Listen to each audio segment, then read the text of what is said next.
Grab your popcorn and soda and get ready to watch our latest movie recap on Popcorn and Soda. Don't forget to like and subscribe and make sure to turn that notification button on so you never miss an upload. Today we're going to recap a very entertaining and intriguing movie that is a super blend of romance and drama, The Curious Case of Benjamin Button. Hold on to your seats and get ready for the rundown of this blockbuster Hollywood movie. The movie begins with a frail old woman spending her last days on her deathbed in a hospital while Hurricane Katrina wreaks havoc in New Orleans. A young lady is attempting to comfort the old woman, who's counting her last living days. Suddenly, she remembers a story that's been on her mind. A blind watchmaker from New Orleans has a son fighting on the battleground. He's been working on the town's renowned clock since his son left for the battlefield. It was after 4 months of his son's departure that he received a letter that broke him with the horrible news of his son's death. He was in deep agony and planned to reserve the town's renowned clock in remembrance of all those who had given their lives on the battlefield along with his son. He wanted to reverse time to bring back his son, and all those who had sacrificed their lives in war. The watchmaker left town and never returned, leaving behind the clock as a gift to his people. Lying on a hospital bed, the old woman asks the young lady Caroline to open the book she had placed in her suitcase and read it for her. Caroline finds in that book ample memorabilia and starts reading her last wishes and testament. The testament shows no material wealth or riches, but a notable mention of a man named Benjamin. The war ended and there was a mixed reaction from the people in New Orleans. Some mourned the death of their beloved ones in war, and others celebrated the end of the war. There comes a man, Thomas, running anxiously towards his home among the charged, celebrating crowd. He rushes to his wife and finds her dying after giving birth to their son. She makes him promise to love and care for their son after she dies. Thomas approaches the sobbing infant and hovers over it while he nearly throws up. He carries the newborn and starts running towards the nearest lake to drown him alive. A guard sees Thomas and chases him. Thomas hides in a narrow alley and the guard is unable to find him. He places some cloth around the child and then abandons him on the stairs of a brightly lit home behind the alley. A couple find the baby, wrapped in a piece of cloth. The couple were in awe and horror. The woman picks up the baby and brings him in, despite the very strict disapproval of her husband. She hides the child in her drawers and busies herself taking care of the elderly in the old shelter. The woman is empathetically bothered about the unusual conditions of the child and consults a doctor. The doctor diagnosed ossified hands and feet, cataract-induced blindness, deafness, and arthritis in the child, and likened the newborn child more to an old man approaching his death. Moreover, the doctor warns Queenie not to keep him, because not everyone is destined to live. Queenie doesn't listen to the doctor and brings the child to the old people shelter, and the old people gather around to name the baby Benjamin. Benjamin finds a home in the shelter, and Queenie takes care of him along with other people in the shelter. In his early days, Benjamin also thinks he is approaching the end of his days, just like the other elderly living in the shelter. He looks like a jolly old fella in a wheelchair who can hardly move his limbs. Queenie is empathetic and shows concern and care for David. She tries to free Benjamin from what she calls the devil's curse and becomes pregnant herself. She, along with Benjamin, visits a faith healer one evening. The healer tells Benjamin to get up from his wheelchair. Benjamin somehow manages to rise to his feet before he eventually falls. This win for Benjamin makes the healer so happy that he passes away from the joy that evening. But this isn't enough to get Benjamin out of all of the miseries he's going through. Every year, individuals celebrate their birthdays and people pass away at the shelter. Benjamin watches as they do so and wonder why he hasn't died yet. A pygmy man that Benjamin befriends introduces him to parks and rail journeys. On his crutches, the pygmy man abandons Benjamin, who then spends the entire night making his way home on foot. But despite this, it is, in Benjamin's opinion, one of the best days ever. On one Sunday, when families of the elderly come into the shelter, Benjamin is introduced to Daisy, a sweet auburn girl with blue eyes who's the granddaughter of one of the elderly women. Benjamin is so enchanted by the beauty and innocence of Daisy that even though he's just met her, he falls in love with her. Queenie makes her pregnancy announcement following the Thanksgiving lunch service. Daisy begins to open up and play with Benjamin as he processes the news. One evening, the two tell each other secrets while lighting a candle under a bed in the basement. Daisy thinks Benjamin is unique among the others, and he agrees that he is not as old as he appears to be. The two of them are caught and reprimanded by Daisy's grandmother for acting inappropriately. Benjamin continues his efforts to get to know the senior citizens after Daisy leaves. He learns how to play the piano from a woman. Benjamin's body starts a healthy transformation with time.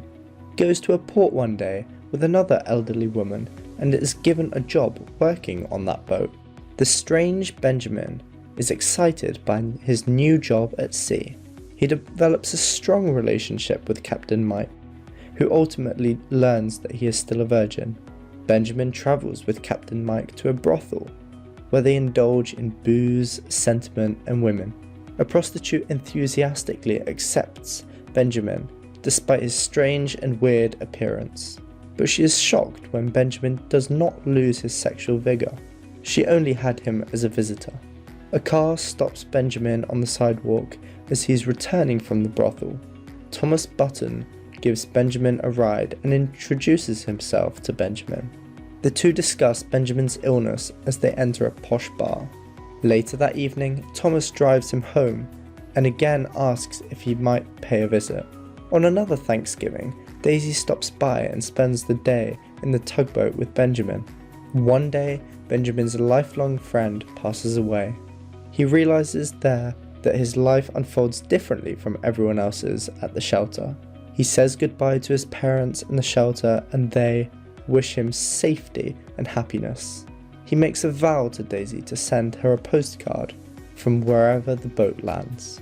Although Benjamin's time at sea was painfully long and tough, he sends a postcard to Daisy, which she always follows up with a letter to him. Daisy becomes a trained ballet dancer. Every time they land, Benjamin and his crew visit brothels and bars. On one landing, he pays for a hotel room where he meets Elizabeth and her spy husband Walter. He meets Elizabeth after having problems falling asleep one night. Numerous times when he wouldn't sleep and she wasn't with her husband, they would meet in the hotel lobby and find comfort in one another. The married Elizabeth sparks Benjamin's romantic interest. Daisy's informed of this by Benjamin. Daisy's heart was broken by the news, although her career is now moving forward significantly. Benjamin stays up late with Elizabeth a lot of the time and eventually makes love to her without any remorse. Up until one night, when Elizabeth no longer meets him in the foyer of their small world, their relationship seemed to be too good to be true. When the war begins to flare up again, Benjamin must learn to cope with losing Elizabeth. The crew is preparing for rescue, but their tugs are in military distress. The enemy kills the captain and some of the crew, and the tugboat crashes. Fortunately, Benjamin is alive and saying goodbye to the dead friendship with the smuggler. Benjamin returns to the shelter, where he sees a happy old Queenie.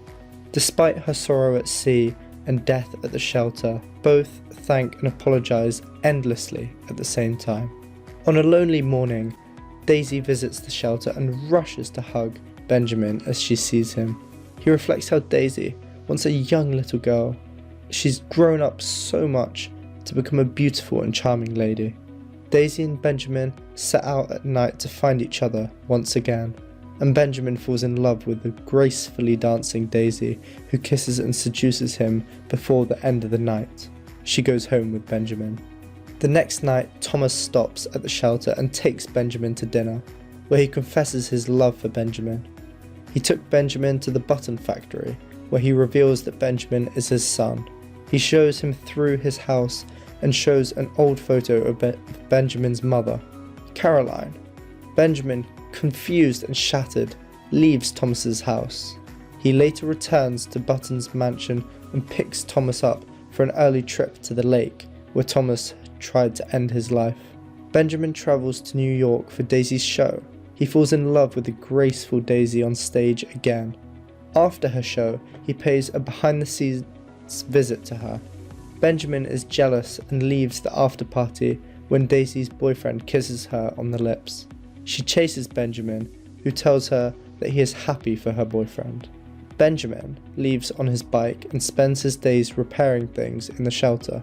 One day, he receives a sad letter and goes to a hospital in Paris. Daisy has suffered multiple injuries after being hit by a taxi a few days ago. Benjamin wants to take her home, but Daisy asks him to leave. Benjamin is hurt and he handles the pain through countless one-night stands. Daisy reunites with Benjamin one day and they make love that night. The two spend their years making passionate love in different places in different weather. Eventually, Benjamin's illness begins to complicate their relationship. Daisy worries that one day she would be too old for Benjamin.